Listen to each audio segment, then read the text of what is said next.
Hello, everyone. Welcome to another episode of Higher Expertise. It's like a different episode. Same thing, different location. So with me, we have here Omera, we have Javier, Austin, and Javier, Israel. How you guys feeling? How you guys doing right now? Feeling good. I'm feeling great. Working, working. We don't Yeah, stop. staying busy, staying positive. Yeah, same. Doing great.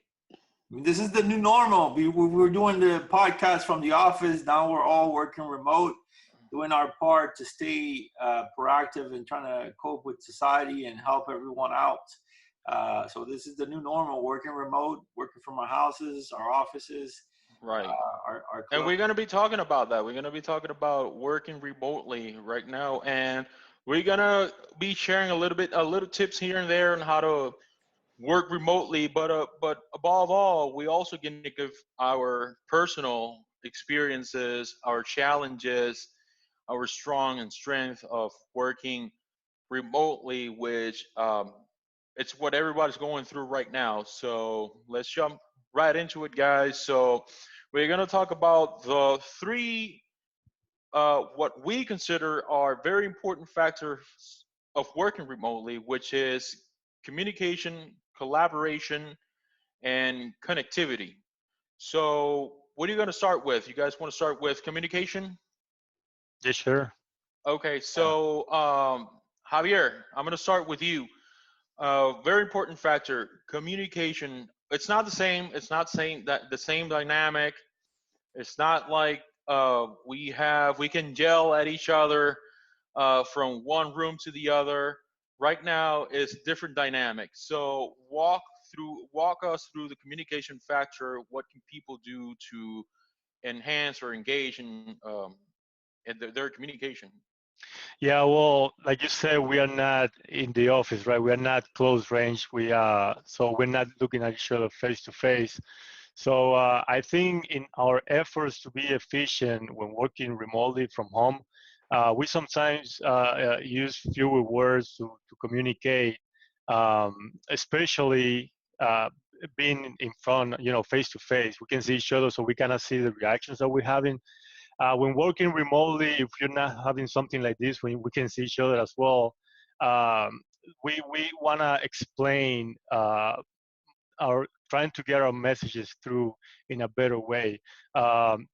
Sometimes by saying less can mean that the team wastes its time trying to interpret our messages. So we don't want to assume that others understand our cues at shorthand. So we want to spend the time to communicate with the intention of being ultra clear. No matter the medium, we can never be too clear, right? So it's very easy to be less clear than we should. So what I'm trying to say is just explain a lot when you type in an email, when you type in a message now, because people are not looking at you. I'm talking about coworkers, of course. So just be very clear. Try to say as much as you can, so people we are all on the same page here. The other thing is to stay in constant communication with clients and managers, and of course coworkers. Why is this important? Well, because this is how you keep everyone in the same page. If you are a manager, you need to lay the groundwork and establish communication guidelines for your remote employees and set expectations, so they know what's expected from them. So if you're not a manager, then of course, yeah, you need to know what's expected from you, timelines, due dates. You need to keep track of that. Reach out to your coworkers when needed. Make sure you use effectively communication channels provided by your company, say, Teams, Skype, and we're gonna talk about those in a moment as well. I'm Omera, sorry if I how said a lot, but yeah, this no, thank you for that. Thank you for that. And for you, Omera, how has been this transition? Has it been like no problem? Has it been challenging for you? How's been this transition in terms of communication? Well, I would say that it has been less challenging because we have the mediums such as Zoom, Microsoft Teams. We have the group chat and via iMessage. So it's less challenging than if we didn't have those things, but the communication is all the more critical now, running an organization remotely, where we always have to be touching base and staying up to date. I think the communication has become critical now. Absolutely. And Austin, collaboration is very. Let's move on to collaboration. We're not in the office anymore. I mean, how do we engage right now? How do we deal with this new dynamic of everybody being like away? You don't know what everybody's doing. So, what about this? How has it been for you?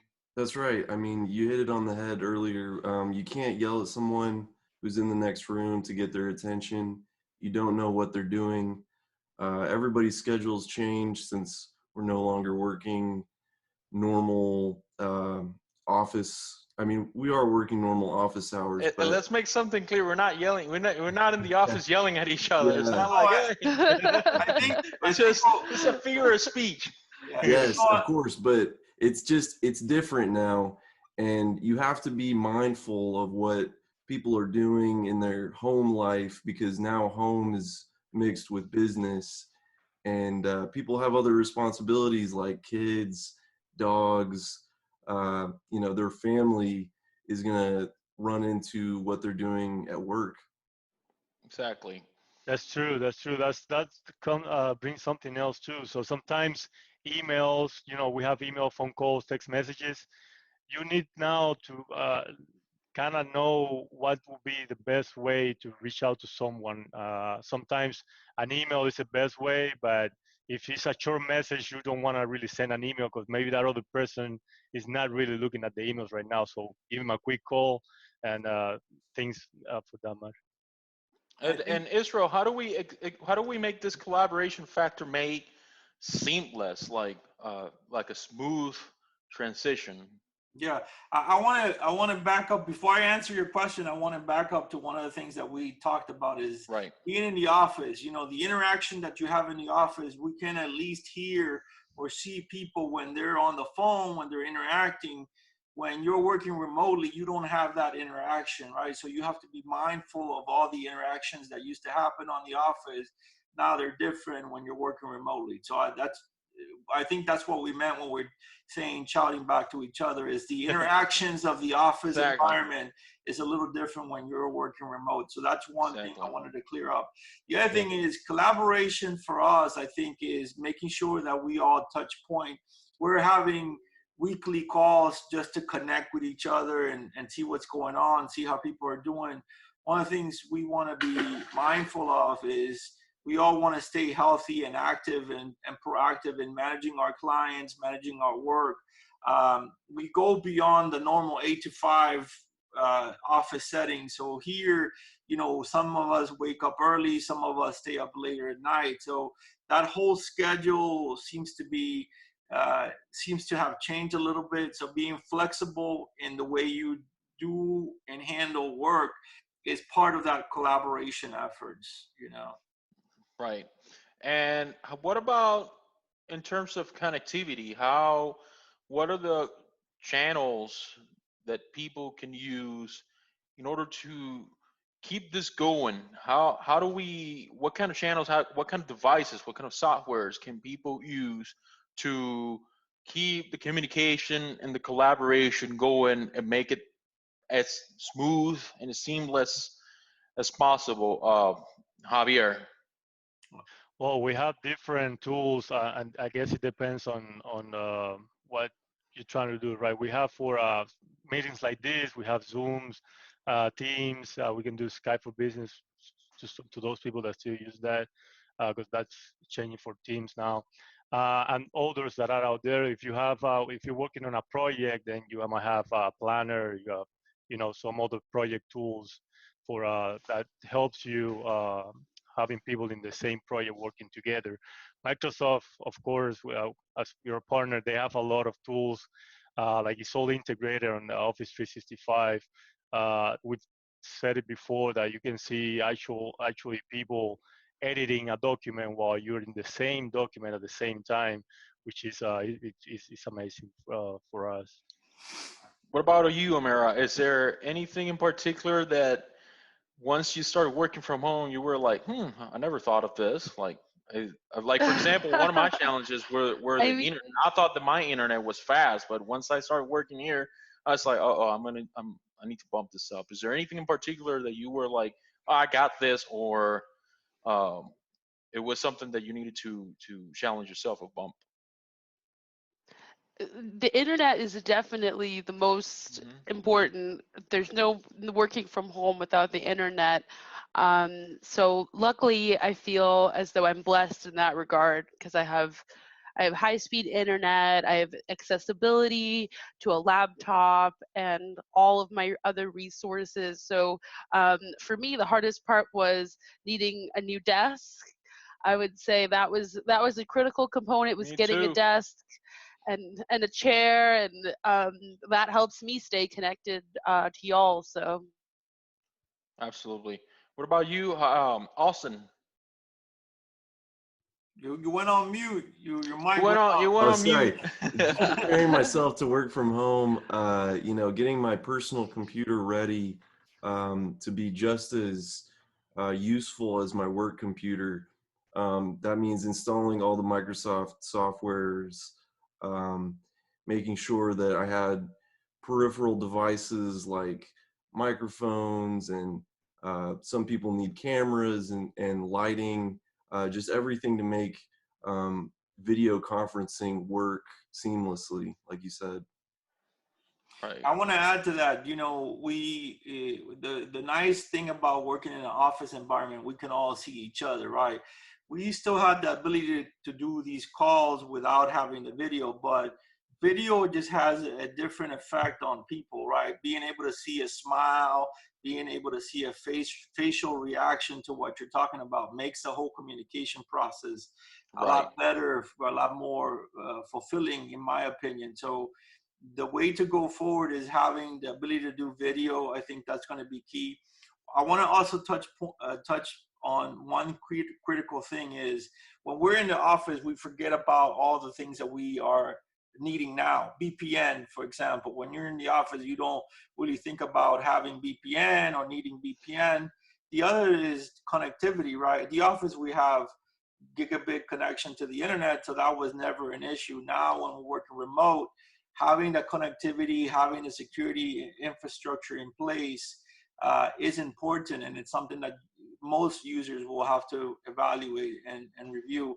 The one key thing I also want to point out is having web application, HubSpot, for example. Omera working on HubSpot remotely, it didn't matter whether she was at the office or in her house.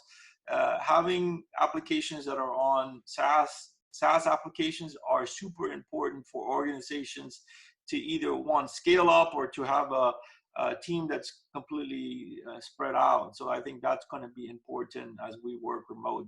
We're talking about the 3 C's of working remote. So that's going to be super important. And Javier, one of the most powerful softwares that we've been using that has been very helpful for us has been Microsoft Teams. You know what? I'm gonna go to you, Omera. Uh, you were talking, Israel. You were saying about the communication factor, and I don't know if you guys heard before that 80% of the communication is nonverbal, something like that. I don't know if you guys heard something like that before. So that 80% is kind of gone now. So we're all depending on 100%. emails. 100%. Yeah. So we're depending on emails, phone calls, video conferences. So what's your, Omera, what's your opinion of Microsoft Teams and how helpful it has been for you? I think Microsoft Teams is a great tool to stay connected. You have your individual conversations back and forth. You have group conversations depending on speciality. You're able to have video chat as well. I think the challenge with Microsoft Teams is that and maybe I just don't know this, how to record the video that you have. Yeah. whereas Zoom, you can record this and you can reflect back on this, which I think is helpful. But Microsoft Teams as a whole is extremely useful. That's how we're able to get our work calls forwarded to our cell phone. You Right. know. Right. And Israel, So what about on that point? What about not no, I'm sorry, Zoom? We use it a lot. What's your take on Zoom? Yeah, Zoom has come in under a lot of scrutiny lately because of all the privacy issues that it has shown the world. I think they're trying to address some of that. For us, Microsoft Team is the way to go. You are not able to record, like if we had two people on a conversation, you're not able to record those conversations. But if you have multiple people on one conversation, you can certainly record those conversations. And then there's a lot of tools out there like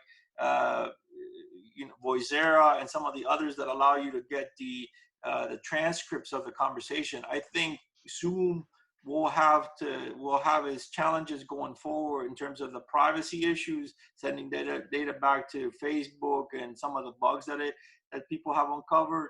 And I think that they can definitely add some aspect of transcripts, right? We all speak the same language, but let's say we're talking with people in Argentina or France or something like that, where the language is a little different. If they can have some sort of transcription, that would be great. Team offers that already out of the box. So Right. I think Zoom is a great tool, but there are others that are equally important out there that people should know about. Right. And well, we're running out of time. Let's wrap it up before we do. Any final thought? Let's go on a final thought. I'm gonna start with Javier, and then we go round all the way to Israel. Javier, what's your final thought? What's your opinion of this Yeah, whole process? I think this is a good time to get familiarized with these kind of applications. Like just you're gonna be using it a lot. For example, if Israel is in a meeting, I know he's in a meeting by looking at Teams, and there is a little circle that's gonna be red. That means he's busy. It tells me when he's meetings and when he's not. When he's available, he has a green. It is green instead of red. Those kind of things are little details that you can look at before just calling somebody. I'm trying to reach out to somebody. I think just get used to it. You're gonna be using it a lot, so just Right. you can do it. What about you, Amara? There's no other way. I think I feel very lucky every day that I still have a job, honestly. And whatever it takes to make the dream work, I'm going to do it. And I'm just grateful that even throughout this crisis, I can still be considered essential, which there's a lot of people, unfortunately, who are facing bigger challenges than just little things like this. But yeah, it's just staying connected and constant communication, and always be ready to answer the phone. I think that's kind of how we make it stay alive. Right. What about you, Austin?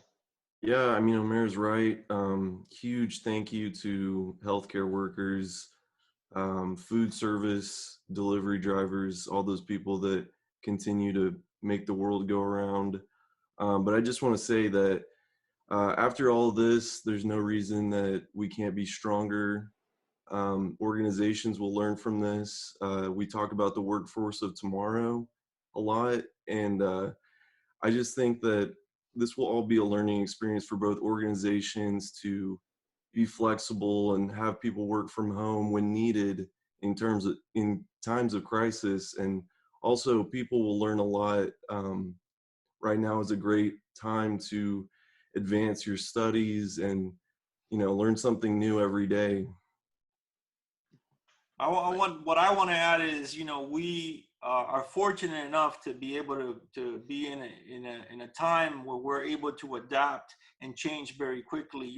I know for a fact that the older generation, my parents included, they are faced with a lot of technology challenges, right? They may be able to operate FaceTime, but some of them may not be able to operate Zoom.